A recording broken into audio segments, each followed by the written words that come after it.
Hi guys, welcome to my channel once again.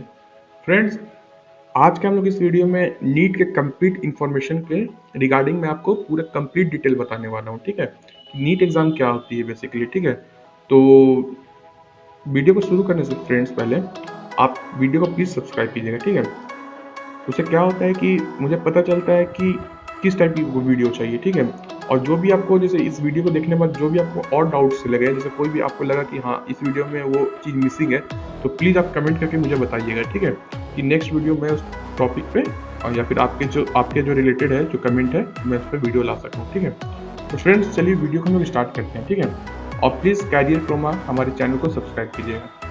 तो चलिए start करते हैं वीडियो को। देखिए फ्रेंड्स, नीट एग्जाम क्या होता है बेसिकली। पहले नीट जो होता है national eligibility cum entrance test, इसका फुल फॉर्म होता है national eligibility cum entrance test. Basically entrance test है ये। ठीक है, ये एंट्रांस टेस्ट किस लिए होता है, जैसे कोई भी आपको गवर्नमेंट कॉलेज में एडमिशन लेना है, जैसे आप सुने होंगे कि इंजीनियरिंग एग्जाम के लिए आपको यदि पता होगा कि आपको एग्ज़ाम देना पड़ता है किस चीज़ का, जेई मेंस हो गया, जेई एडवांस हो गया। ठीक है, इस दोनों चीज़ का आपको एग्ज़ाम देना पड़ता है। लेकिन नीट क्या है, यदि आपको मेडिकल बैकग्राउंड अपना करियर को बनाना है, यदि आपको करियर अपना मेडिकल में बनाना है या फिर डॉक्टर्स बनना है आपको, ठीक है, तो आपको नीट का एग्ज़ाम दे के गवर्नमेंट कॉलेजेस जैसे हो गया, बड़े बड़े कॉलेजेस हो गए, गवर्नमेंट के एम्स हो गया और भी अन्य प्रकार के जो कॉलेजेस हो गए, तो उसमें आपको एडमिशन लेने के लिए आपको नीट का एग्ज़ाम को क्वालिफाई करना पड़ता है। ठीक है, तो बेसिकली आप इसको कब दे सकते हैं, इसको आप 12th क्लास के बाद दे सकते हैं। ठीक है, और क्या इसके लिए क्राइटेरिया है ये मैं आपको आगे बताऊंगा। ठीक है, तो चलिए आगे बढ़ते हैं फ्रेंड्स। ठीक है,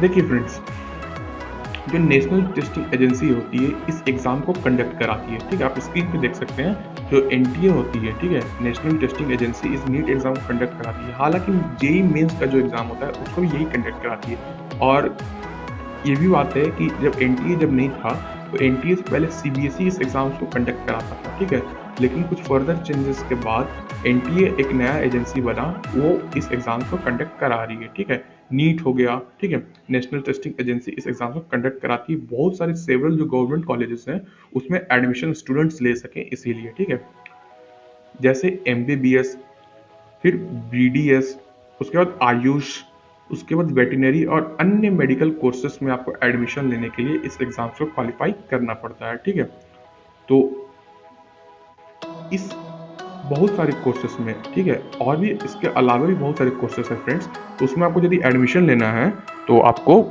बहुत सारे मतलब इन इन किसी कोर्स में आपको एडमिशन लेना है तो आपको नीट के एग्जाम्स में क्वालिफाई करना पड़ेगा। ठीक है, तो अब देखिए, इतना उम्मीद है हो कि आप समझ गए होंगे। ठीक है, इन कोर्सेज के बारे में आप समझ गए होंगे। ठीक है, अब आगे बढ़ते हैं। देखिए फ्रेंड्स, कोर्सेज तो बहुत सारे थे, मैंने आपको क्या बताया, जैसे एमबीबीएस हो गया, बीडीएस हो गया, आयुष, वेटरनरी और अन्य मेडिकल कोर्सेज में आपको एडमिशन लेना है नीट के थ्रू, तो आप नीट का एग्जाम को दे सकते हैं। ठीक है, गवर्नमेंट कॉलेज के लिए। उसके बाद मैं अब क्या मैं बोल रहा हूँ सुनिएगा ध्यान से। ये जो नीट है, ठीक है, ये basically sole entrance test for admissions to MBBS and BDS courses in India. Basically ये जो एग्ज़ाम है ये मेनली किस पर्सपेक्टिव से ये एग्ज़ाम होती है, एमबीबीएस और बीडीएस के स्टूडेंट्स को गवर्नमेंट कॉलेज में एनरोल कराने के लिए ये एग्ज़ाम्स कंडक्ट कराया जाता है। ठीक है, जो नीट एग्ज़ाम होता है, ठीक है, वो आप देखिए स्क्रीन पे क्या लिखा हुआ है, जो NEET exam is the sole entrance test for the admission to MBBS and BDS courses in India. ठीक है, बेसिकली इसी पर्सपेक्टिव से ये एग्जाम को कंडक्ट कराया जाता है इंडिया में। ठीक है, कि एमबीबीएस और बीडीएस कोर्सेज में बच्चे इनरोल करें जो गवर्नमेंट कॉलेजेस हैं, मेडिकल गवर्नमेंट कॉलेजेस हैं इंडिया में। ठीक है, अब NEET 2021 will be held at around 155 test centre, मतलब कुल मिला के इंडिया में इसके जो टेस्ट सेंटर्स हैं एज पर 2021 डेटा के हिसाब से टोटल 155 टेस्ट सेंटर्स में इंडिया के कंडक्ट होता है। ठीक है, इंडिया में 155 टेस्ट सेंटर्स हैं इंडिया में जो इस एग्जाम्स को कंडक्ट कराता है। ठीक है, with approximately 16 lakh test takers. ठीक है, ये तो अपना कुछ काम का नहीं है, ये बेसिकली अंडर ग्रेजुएट लेवल का एग्जाम्स होता है। ठीक है, अंडर ग्रेजुएट लेवल का एग्जाम कहने का मतलब क्या होता है कि जैसे कि 12th के बाद जो भी आप कॉलेजेस में एडमिशन लेते हैं उसको अंडर ग्रेड बोलते हैं या फिर अंडर ग्रेजुएशन बोलते हैं, और उसके बाद अंडर ग्रेजुएशन के बाद होता है आपका पोस्ट ग्रेजुएशन, जो कि कॉलेजेस के बाद जो अभी मास्टर्स करते हैं या फिर पीएचडी वगैरह करते हैं उसको हम लोग पोस्ट ग्रेजुएट बोलते हैं। ठीक है, तो यूजी लेवल का एग्जाम होता है। ठीक है, देखिए फ्रेंड्स, अब क्या आता है, एग्जाम का नेम नीट एक ओवरव्यू दे देता हूँ मैं आपको कि एग्जाम का फ्रीक्वेंसी मतलब एक साल में ये एक बार होती है एग्जाम, ठीक है। हालांकि 2 बार होने का बात चल रहा था, लेकिन ऐसा कोई अभी तक नोटिफिकेशन आया नहीं है, ठीक है। उसके बाद एग्जाम का मोड ऑफलाइन होता है। ऑफलाइन करने का मतलब कि OMR शीट पे आपको एग्जाम देना पड़ेगा, ठीक है। OMR शीट पे आपको एग्जाम देना पड़ेगा। जैसे जेईई में आपका ऑनलाइन होता है जो कंप्यूटर बेस्ड टेस्ट होता है, ये आपको ऑफलाइन टाइप में एग्जाम देना पड़ेगा, ठीक है, OMR शीट पे, ठीक है। उसके बाद एग्जाम ड्यूरेशन 3 आवर्स का एग्जाम होता है, ठीक है। टोटल का जो ड्यूरेशन है 3 आवर्स का एग्जाम होता है। और टोटल इस एग्जाम्स के मार्क्स को इंडिया के गवर्नमेंट कॉलेज में A1613 कॉलेज एक्सेप्ट करती है। यानी कि इस मार्क्स के हिसाब से आप 1613 कॉलेजेस में एडमिशन ले सकते हैं इंडिया के कॉलेजेस में, ठीक है। तो टोटल एक्सेप्टिंग कॉलेज कितने हैं? 1613 कॉलेजेस इस मार्क्स को, इस नीट एग्जाम को एक्सेप्ट करते हैं, ठीक है। अब देखिए कुछ और आपको बहुत मतलब अच्छा इन्फॉर्मेशन मैं आपको देने वाला हूँ इस एग्जाम का, ठीक है। किस टाइप के क्वेश्चंस आते हैं इसमें? आपको MCQ बेस्ड क्वेश्चंस आते हैं, ठीक है। मल्टी चॉइस क्वेश्चंस आते हैं, ठीक है, मतलब आपको टिकिंग करने वाले क्वेश्चंस आएंगे, ठीक है। उसके बाद आपको फ्रेंड्स एग्जाम का ड्यूरेशन जो होता है 3 आवर्स का एग्जाम का होता है, ठीक है। 3 घंटे का ये पेपर होता है। उसका टोटल नंबर ऑफ क्वेश्चंस जो होता है 180 क्वेश्चंस होते हैं, ठीक है। टोटल 180 क्वेश्चंस होते हैं जिसको आपको 3 घंटे में सॉल्व करना पड़ता है। और टोटल जो मार्क्स होता है 720 मार्क्स का होता है। और जो नेगेटिव मार्किंग होता है -1 इनकरेक्ट आंसर के लिए होता है।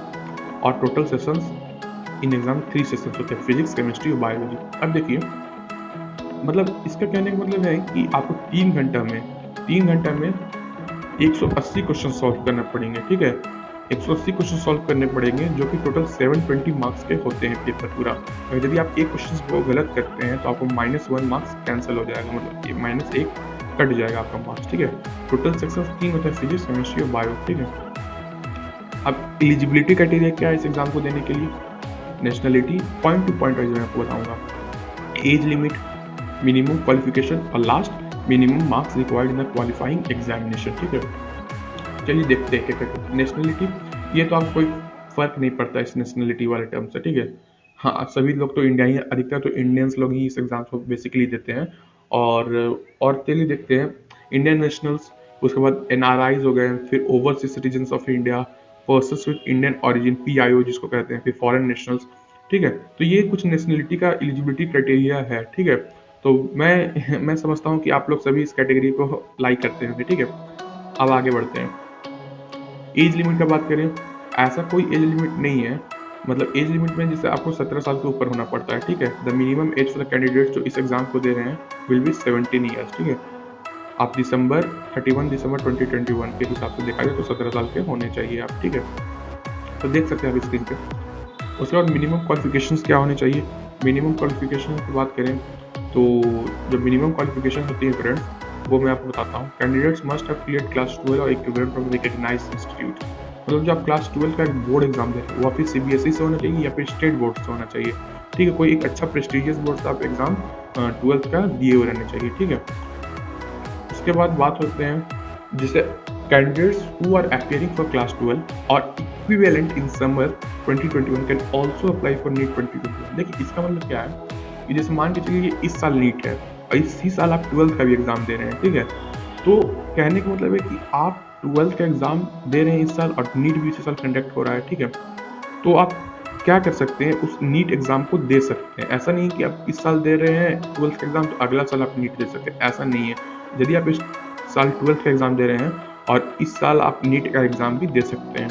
अब तीसरा बात क्या आता है कि जो स्टूडेंट्स ओपन स्कूलिंग से जैसे NIOS वो भी इस एग्जाम को के लिए एलिजिबल है, ठीक है। वही लिखा हुआ है यहाँ पे कि जो candidates who have completed class 12 और equivalent from an open school are also eligible, ठीक है। वो भी एलिजिबल है इस एग्जाम को देने के लिए। अब आगे बढ़ते हैं, क्या क्या सब्जेक्ट्स होने चाहिए तो आपको पता ही होगा मेरे ख्याल से, फिर भी देख लेते हैं। कम से कम PCB फिजिक्स, केमिस्ट्री, बायोलॉजी होना चाहिए आपके पास, ठीक है।